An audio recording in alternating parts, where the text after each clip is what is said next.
안녕하세요. 코로나 때문에 친구들을 잘 만나지 못해 외롭고 심심하던 차에 이곳을 알게 되어 다른 분들의 사연을 들으며 함께 울고 웃고 공감하는 시간을 보내던 평범한 직장인입니다. 이런 제가 직접 사연의 주인공으로서 글을 쓰게 되니 낯설기만 하네요. 우선 제 소개를 하자면 저는 위에서 말씀드린 대로 직장인입니다. 삼성이나 LG같이 이름만 말하면 다 아는 그런 대기업은 아니지만 나름 탄탄한 중견기업에서 임원 자리까지 올라왔었습니다. 그래서 꽤나 부유하다고 말할 수 있겠네요. 저희 부모님은 부동산 쪽으로 투자를 하셔서 제 어린 시절도 유복했다고 할 수 있습니다. 너무 제 자랑인가요? 제가 이런 자랑을 하는 이유는 나중에 이야기를 들으시면 알게 되실 거예요. 계속해서 이어나가자면 저는 남들이 부러워할 만한 가정과 직장에서의 위치에 그리고 재산을 가지고 있었습니다. 물론 제가 20대 때는 그저 잘 사는 집 애 정도였지만요. 그래도 그 배경만 보고 저에게 소개팅이나 맞선을 제안하는 사람들이 과장 좀 보태서 한 트럭 있었습니다. 그때 저는 결혼 생각도 없고 직장에서 성공한 멋진 커리어 우먼이 되고 싶다고 생각했기 때문에 전부 거절했지만요. 그리고 만약 결혼을 하게 되더라도 연애 결혼이 하고 싶다고 부모님께도 확실히 제 의사를 밝혀놓았습니다. 부모님도 동의하셨고요. 지금 와서 생각해보면 저의 20대는 정말 재미없었네요. 좋은 직장에 가기 위해 대학생활 내내 좋은 평가를 받기 위해 자격증 하나라도 더 따기 위해 공부만 했고 20대 후반이 돼서 직장에 취업한 뒤로는 직장에서 자리 잡고 하루라도 더 빨리 높은 곳으로 올라가기 위해 치열한 하루하루를 보냈습니다. 정말 일과 공부 말고는 생각나는 게 없네요.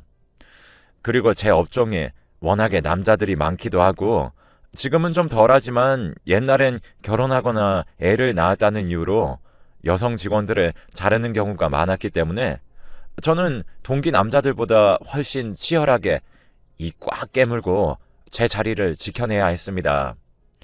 그렇게 달리지 않으면 어느샌가 밑에서 치고 올라온 남자 후배들에게 제 자리를 빼앗길 수 있기 때문이죠.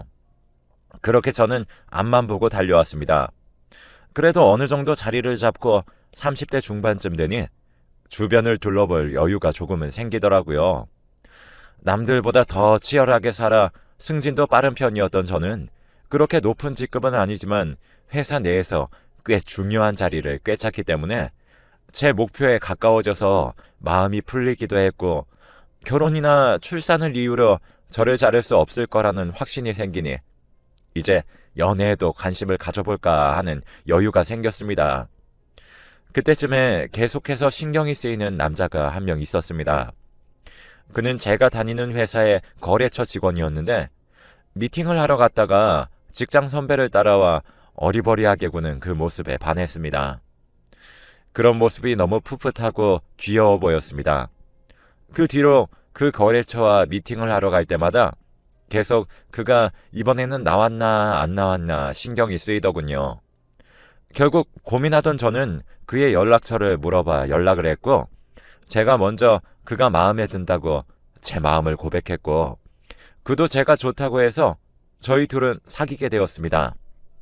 그는 가난한 집안에서 자랐지만 열심히 공부해 자기 힘으로 가난해서 탈출해 성공한 스타일로 사회생활에 있어서는 약간 어리버리했지만 정말 속이 깊고 속에서 우러나는 배려를 할 줄 아는 마음이 따뜻한 사람이었습니다.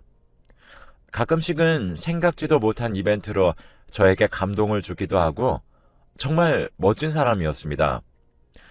저희의 연애 생활은 정말 따뜻하고 행복한 기억으로 가득했다고 할 수 있습니다. 계속해서 이야기를 이어나가자면 그가 저보다 어리다고는 해도 둘 다 30대였고 결혼하기에는 늦었다고 할 수 있는 나이에 연애를 시작했다 보니 자연스럽게 결혼 얘기도 몇 번 나왔었습니다. 사귀는 시간이 길어짐에 따라 저희의 관계는 더 깊어졌고 결국 저희 둘은 결혼식을 올렸습니다. 물론 결혼 준비가 순탄했던 것만은 아닙니다. 결혼 준비를 하면서 싸우기도 하고 여러 가지 갈등이 있었지만 그 갈등을 잘 헤쳐나가며 저희는 결혼에 이르렀습니다. 계속해서 타이밍이 어긋나 만나지 못한 남편의 가족들도 결혼식장에서 처음 만났습니다. 처음 본 남편의 가족들은 다들 인상도 좋았고 저에게 친절하셨습니다. 특히 남편의 여동생은 통통 튀는 성격의 밝고 귀여운 여대생이었습니다. 보통의 나이 차이가 많이 나는 남매들은 사이가 좋다고 하더니 그 둘도 사이가 좋았습니다.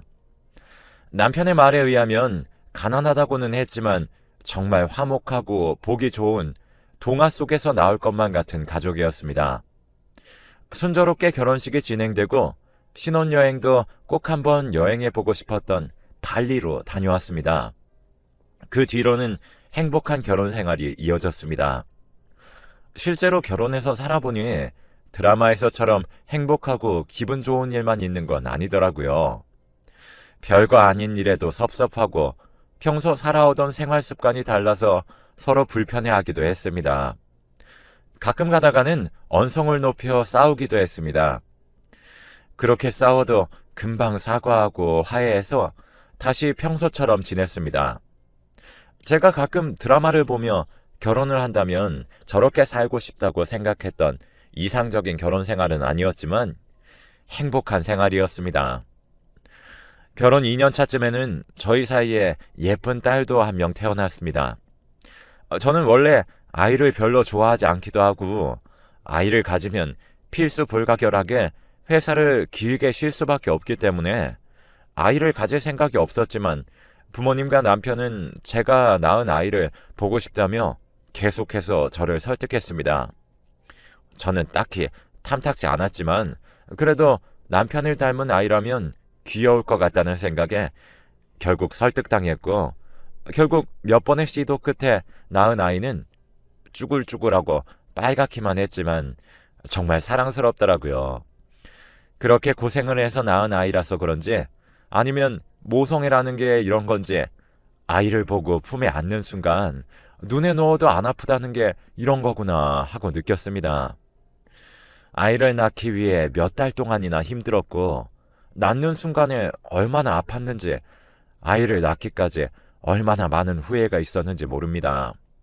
하지만 이렇게 사랑스러운 내 딸을 만나기 위해서라면 한 번쯤은 해볼 만한 고생이라고 생각이 들더군요. 물론 2번은 못할 일이라고 생각합니다. 하지만 아이가 예쁜 건 둘째치고 저는 더 이상 일을 쉬기 싫었기 때문에 출산 휴가 동안 몸이 회복되자마자 바로 회사로 복귀했습니다. 다행히 저는 출산 후유증이 심한 편이 아니라서 금방 회복할 수 있었습니다. 물론 저도 집에서 예쁜 내 딸과 다정한 남편과의 시간을 더 즐기고 싶었습니다. 하지만 그렇게 집에서만 시간을 보내면서 살기에는 제가 일을 너무 좋아하고 전업주부를 할 성격이 아니어서요. 휴가가 끝나고 복귀한 회사는 전보다 더 살아남기 힘들더군요. 변한 건 제가 하나의 엄마가 되었다는 사실 말고는 없었는데 거의 대역죄인 취급을 하더군요. 회사에서 정말 별의별 모욕을 다 당했습니다. 제 뒷담은 기본이고 집에서 애나 보고 남편 내조나 하지 나와서 설친다고 대놓고 말하는 사람들도 있었습니다. 심지어는 제가 출산 휴가로 쉬는 사이에 제 책상을 구석으로 옮겨놓기까지 했습니다. 심지어는 임원진들에게 불려가 퇴사를 하는 게 어떠냐는 이야기도 들었습니다. 회사만 가면 우울한 일밖에 없었어요. 회사에서 이렇게 고생하고 욕을 얻어먹고 다시 제 능력을 인정받기 위해 발버둥을 치다 보면 딸에 대한 원망이 들기도 했지만 모성애라는 게 참 신기해서 집에 가서 딸만 보면 그 원망들과 우울했던 생각과 짜증스러웠던 마음들이 전부 녹아내렸습니다. 그런 생활을 반복하며 악착같이 버티다 보니 주변에서 악발이 독한 년이다 하는 소리가 제가 가는 곳마다 거의 배경음악 수준으로 들려왔습니다.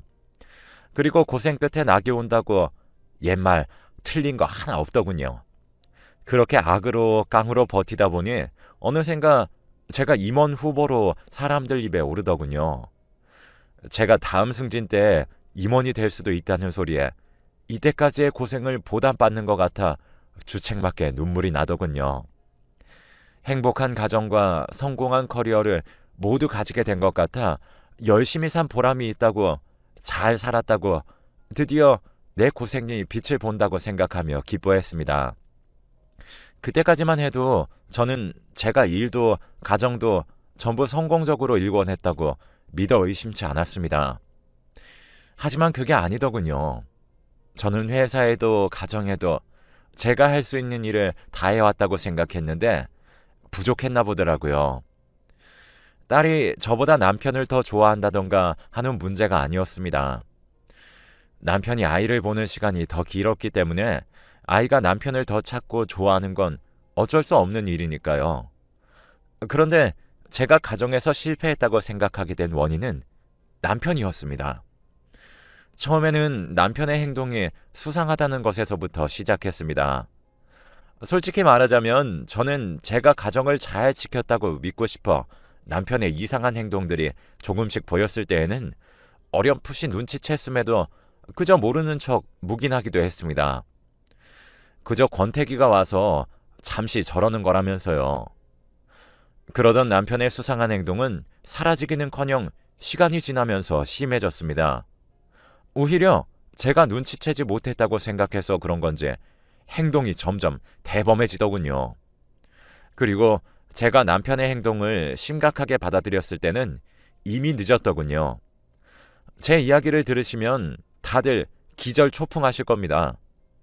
그리고 제가 왜 의심을 하면서도 남편을 저지하지 못하고 나중에 가서야 뒤늦게 심각성을 깨닫게 되었는지도 알게 되실 겁니다. 남편이 이상하다고 생각했을 때는 제가 회사에 겨우 다시 인정을 받기 시작했던 때였습니다. 이상하게 남편의 귀가가 점점 늦어지더군요. 심지어 딸아이 생일날에도 일이 많다며 야근을 한다고 밤이 다 지나고 거의 새벽이 돼서 돌아오더군요. 원래 딸을 귀여워하던 남편이라서 회사가 엄청 바쁘구나 하고 가볍게 생각했습니다. 며칠 후에 바로 휴가를 내서 딸의 생일을 늦게라도 축하해줬고요. 저는 그날 바빠서 따라가지 못했지만 딸의 기분이 굉장히 좋아 보였습니다. 그래서 나중에 따로 물어보니 아빠랑 이모랑 셋이서 놀러가서 맛있는 것도 먹고 재밌게 놀았다고 하더군요. 그래서 저는 애 생일 못 챙겨준 게 미안해서 딸이 좋아하는 이모까지 불러서 셋이 놀아줬구나 했습니다. 남편의 동생이 주변 어른들 중에 제일 어려서인지 제 딸이 유독 잘 따랐거든요. 남편이 퇴근하고 남편에게 아가씨도 공부하느라 바빴을 텐데 일부러 시간 내서 우리 애도 챙겨주고 너무 고맙다고, 마음이 너무 예쁘다고 칭찬을 해줬는데 너무 당황하더군요. 아이에게 이모랑 같이 논 건 비밀이었는데 왜 엄마한테 말했냐고 하면서요. 저는 저만 빼고 놀러 간 거 가지고 섭섭해할 속 좁은 사람 아니라고 괜찮다고 이야기하며 넘어갔지만 지금 생각해보면 그때의 반응은 확실히 수상했네요. 그냥 자기 동생이랑 딸이랑 셋이서 놀 수도 있는 건데 저한테 굳이 비밀로 하고 딸이 그걸 말했다고 그렇게나 당황하는 모습을 보이다니 대놓고 이상한 행동이네요. 그 뒤로도 남편은 저와의 기념일이나 가족 행사 등을 빠지는 일이 잦아졌고 저만 빼고 아가씨랑 딸이랑 셋이서 노는 일이 많아졌습니다. 초반엔 그저 바쁘겠지, 나랑 타이밍이 어긋난 거겠지 하던 일들도 그 횟수가 10번이 넘어가니 이렇게까지 노린 것처럼 나만 빼고 다닐 수 있나 하는 생각이 들면서 의심스럽더군요. 그렇게 의심이 들기 시작한 후로는 신경을 곤두세우고 남편의 행동 하나하나에 반응하게 되더군요. 한참을 신경이 곤두선 상태로 지내는 게 너무 지치고 피곤해서 결국 저는 흥신소에 찾아갔습니다. 차라리 속 시원하게 원인을 밝히고 마무리하자는 생각이었거든요. 흥신소에는 남편이 바람을 피는 것 같으니 뒷조사 좀 해달라고 부탁했습니다. 솔직히 남편이 친동생이랑 둘이서 저를 따돌리는 것 같다고 말하기에는 상황이 너무 이상해 보여 그렇게 말할 수가 없었습니다. 조사는 생각보다 빨리 끝나더군요. 제가 의뢰를 하고 일주일 정도 지나고 흥신소로부터 연락이 왔습니다. 남편의 조사가 끝났다고요. 그런데 남편이 일이 바쁘다고 한 날이나 외근 갔다고 한 날에 항상 같은 사람을 만났더군요. 그건 바로 남편의 여동생이었습니다. 저만 빼고 아이랑 셋이서 노는 걸로 모자라서 저한테 바쁘다고 말하고 나간 날마다 자기 동생을 만난 겁니다. 그래서 저는 왜 자기 동생 만나는데 나한테 거짓말을 하는 거지 하는 의문이 생겼지만 가족 행사 다 빠지고 동생을 챙긴다고 말했으면 화를 내고 싸웠을 것 같아 남편이 나름대로 생각을 하고 한 행동이구나 싶었습니다. 좋게 포장해서 가족을 많이 아끼는 사람이구나 하면서요. 그렇다고 섭섭하지 않은 건 아니었지만요. 좋게 생각하자면 둘이 나이 차이가 많이 나다 보니 동생이 너무 어려 보여서 더 챙겨주고 싶고 더 애틋하겠지 하면서 제 나름대로 남편을 이해해 보려고 애썼습니다. 가족 문제로 남편과 싸우고 싶지 않았거든요. 그렇게 유야무야 넘어가다가 아무리 친동생이라도 저렇게까지 한다고 하는 의문이 드는 사건이 있었습니다.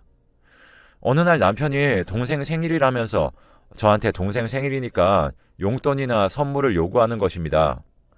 저도 알겠다고 하고 용돈을 남편을 통해 전달했고 그 정도야 뭐 가족이니까 챙겨줄 수 있다고 생각했습니다.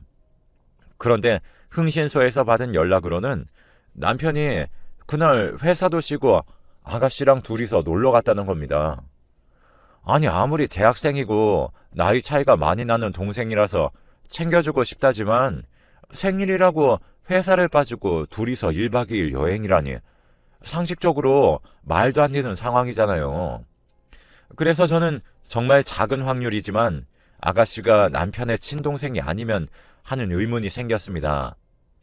친동생이면 그냥 많이 다정한 아빠 같은 오빠겠고 진짜 가족이 아니라면 도대체 아가씨의 정체는 뭘까 싶었습니다.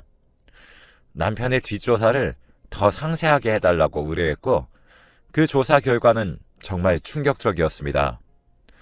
제가 이때까지 남편의 여동생이라고 생각했던 여자는 제 남편과는 완전 남이었습니다. 결혼식장에 하객 알바로 고용해서 여동생인 척 했던 것입니다. 그리고 그 뒤로도 줄줄이 충격적인 사실이 저를 덮쳐왔는데 그건 바로 제가 결혼식 날 만나고 명절 때마다 한 번씩 만나 뵙던 시부모님도 제 남편이랑 남이었고 하객 알바였다는 사실입니다. 이때까지 남편과 쌓아왔던 신뢰가 모두 깨지는 순간이었습니다. 몇 년 동안 저를 속이고 살아온 남편이 소름 돋고 무섭게 느껴지더군요. 남편의 뒷조사 결과에 대해 들으면 들을수록 소름이 돋았습니다. 남편의 진짜 가족은 빚을 잔뜩 떠안고 있었는데 가족 구성원 모두가 경제적인 능력이 없어 그 빚이 몇 년간 커지고만 있었고 남편이 주는 돈으로 생활을 겨우겨우 꾸려나가고 있다고 하더군요. 그리고 저한테 시부모님 용돈 드린다고 달달이 받아간 돈으로 집안 빚을 갚고 있었고요. 정말 제가 제 남편에 대해서 알고 있는 거라고는 그의 성별과 직장 이름밖에 없다고 생각될 정도였습니다. 이때까지 그의 가족이라고 생각했던 사람들은 모두 그와는 남인 하객 알바였고 가족 행사마다 고용해야 하니 연락처를 받아두고 꾸준하게 연락을 하다가 유독 연락을 자주 하게 되었던 여동생 역할의 여자와 눈이 맞은 거라고 합니다. 그 뒤로는 동생 만난다는 핑계를 대며 그 여자와 만났고 당당하게 바람을 펴왔던 겁니다. 정말 뒤통수를 한 대 세게 맞은 것만 같았습니다. 제가 이때까지 알고 있던 모든 것이 가짜였습니다. 이 상황을 어떻게 풀어나가야 할지 감도 안 오고 만약 이 이야기를 꺼내도 딸이 받을 충격이 걱정이었습니다. 탈출구가 없는 동굴 속에 있는 느낌이었습니다. 눈앞이 깜깜하고 그저 지옥에 있는 것 같았습니다. 혼자서 끙끙 앓다 보니 일도 손에 제대로 안 잡히더군요. 회사 사람들이나 사적으로 만나는 사람들마다 저에게 고민 있냐고 안색이 너무 안 좋다고 할 정도였으니 말 다 했죠. 아무튼 몇 날 며칠을 고민하던 끝에 저는 결정을 내렸습니다. 남편에게 제가 알게 된 사실을 말하고 이혼하기로요. 결정을 내리니 이때까지 고민하던 제가 바보 같다고 생각될 정도로 생각 정리가 빠르게 이루어졌습니다. 일단 그에게 제가 알게 된 사실에 대해 말하며 변명할 게 있으면 해보라고, 아니면 그냥 조용히 그 여자랑 헤어지던가 나랑 갈라서던가 하자고 말했습니다. 그런데 남편의 반응이 제가 예상한 것과는 다르더군요. 저는 남편이 사과를 하거나 아니면 자기 잘못을 인정하고 순순히 이혼에 동의할 줄 알았습니다. 그런데 제가 이야기를 꺼내자마자 안색이 싹 바뀌더니 이혼하고 싶으면 위자료를 내라고 하더군요. 그러면서 요구한 위자료는 정말 터무니없는 금액이었습니다. 잘못은 자기가 해놓고 그렇게 당당하게 나온다는 사실이 너무 충격적이어서 그에게 다시 말해보라고, 네가 지금 제정신이냐고 하자 어차피 뒷조사로 알게 된 건데 너도 불법 저지른 거 아니냐며 저를 비난하더군요. 그러면서 마침 잘 됐다면서 저한테 질리기도 하고 그 여자랑 결혼하고 싶었는데 제가 안 헤어져 줄까봐 걱정이었는데 고민 덜었다고 하면서요. 연애 시절과 결혼 초반에 봤던 다정하고 속 깊은 그 남자는 어디에도 없었습니다. 그저 탐욕에 눈이 먼 괴물만이 제 앞에 자리하고 있었습니다. 그러면서 한다는 말이 아이는 무조건 제가 맡아야 한다 하더군요. 그렇게나 예뻐하던 딸을 무슨 짐덩이처럼 취급하더군요. 자기는 새로 출발하고 싶은데 애가 딸려 있으면 방해된다면서요. 그런 모습을 보니 이때까지 저와 살면서 몇 년 동안이나 저를 속여온 건가 하는 생각이 들더군요. 그럼 나랑 헤어지고 딸도 버리고 그 여자랑 결혼할 거냐고, 나랑 우리 딸한테 남은 정도 없냐고 따지듯이 묻자 딸은 한 번씩은 보러 오겠지만 일밖에 모르는 저 같은 여자한테는 정 한 톨 남지 않았다고, 애초에 제 돈을 보고 결혼한 건데 정이 있는 게 신기하지 않냐고 그렇게 말하더군요. 그리고 그가 그렇게 당당하게 본성을 드러낸 이유도 나중에 가서 밝혀졌는데, 제가 그때까지 시댁에 갖다 바친 돈으로 빚의 대부분을 탕감했고 남은 빚은 저한테 위자료로 다 뜯어갈 계산을 전부 마친 후여서 그런 거였습니다. 다행히 남편의 바람 사실과 결혼할 때 가족을 속인 사기 행각에 대한 증거를 입증할 수 있어서 남편이 위자료를 줘야 하는 입장이 되었지만요. 그런 쓰레기한테는 1,000원도 아깝다는 생각에 정말 열심히 했습니다. 원래 처음 이혼을 결심했을 때는 딸의 의사를 존중해 딸이 함께하고 싶은 사람이 양육권을 갖는 걸로 해야겠다 생각했지만 그런 놈 밑에서 내 딸이 정상적으로 자랄 수 없을 거라는 생각이 들어 딸도 제가 키우기로 했습니다. 지금은 일이 모두 해결되고 부모님이랑 딸이랑 넷이서 살고 있습니다. 이 사연을 듣고 계신 여러분도 아무리 나한테 잘하는 사람이라도